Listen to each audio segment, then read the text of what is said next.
我想问面前的朋友们，你们对爱的需求是什么样的？我在案例当中碰到过很多这样的女孩子，只要走进男人，她就很紧张。你有没有体会，明明你的欲望很强，像火山一样将要奔发，但是当你爱的那个人走近你的时候，你的身体却躲开了，却逃避了。这种情况比比皆是，有可能面前的你也是。你根本不敢走进爱情，甚至当对方向你表达爱的时候，你接收到的是身体的躲开或身体的紧张，而这份紧张有可能是身体记忆了伤痛、伤害。那曾经的创伤会在身体上产生记忆，叫肌肉记忆。你的肌肉会本能的躲开拥抱，躲开亲密关系，躲开爱。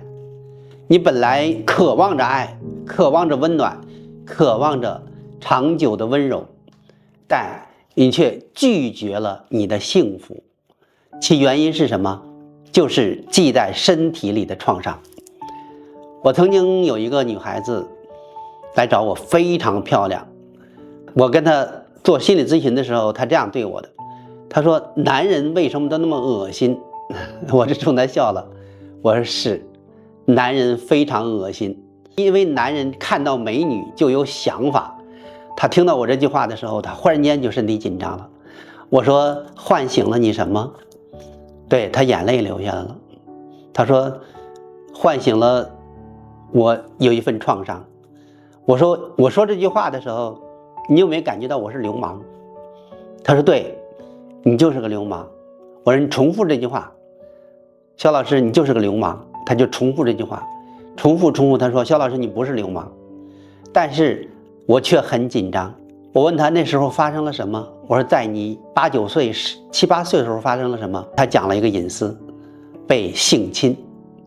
而这个性侵是在她7、8岁的时候，对她性侵的那个人是她的亲人，所以她会把这个痛苦、创伤、性侵的这个过程和亲人连接在了一起，联系在了一起。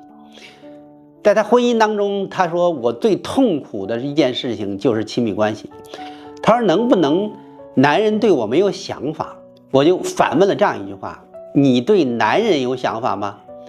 她说我对男人的有想法，但是我心里的男人不存在。我说你心里的男人是什么样的？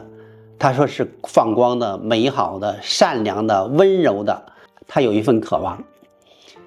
你是这样的人吗？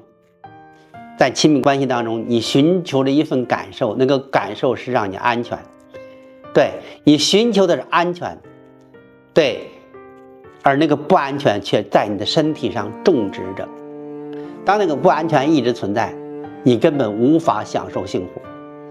在身体上可以找到曾经发生的事情，还有很多来访者见到男人就害怕，却是他童年父亲对他的暴力，曾经身体上的那份痛苦，比如说爸爸经常打他，像魔鬼一样去给他带来的创伤。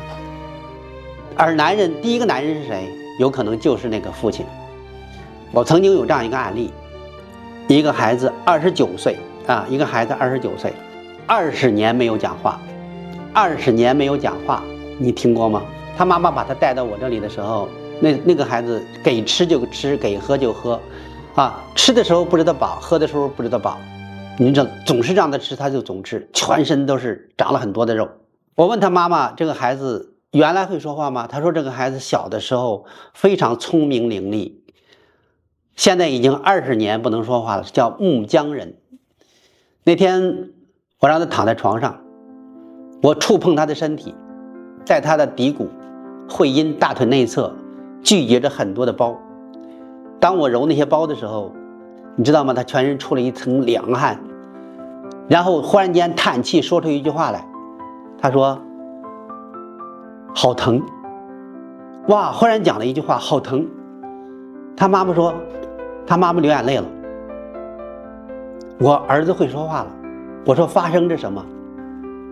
你知道吗？在他9岁那年，考试考了0分，他回到家里，爸爸拿根绳子直接把他顺在房梁上，拿皮带抽了他1个小时。其实他爸爸把他顺在房梁上，掉在房梁那一瞬间，他的身体已经失去了知觉。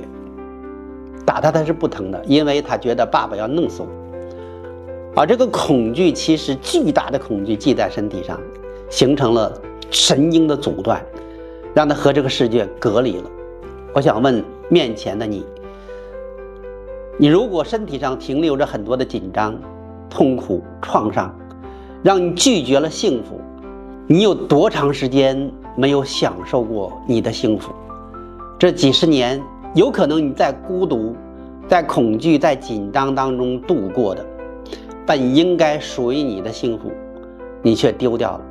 你不只是丢掉了幸福，有可能丢掉了你自己。如果可以，你是否可以看看紧张背后到底是什么？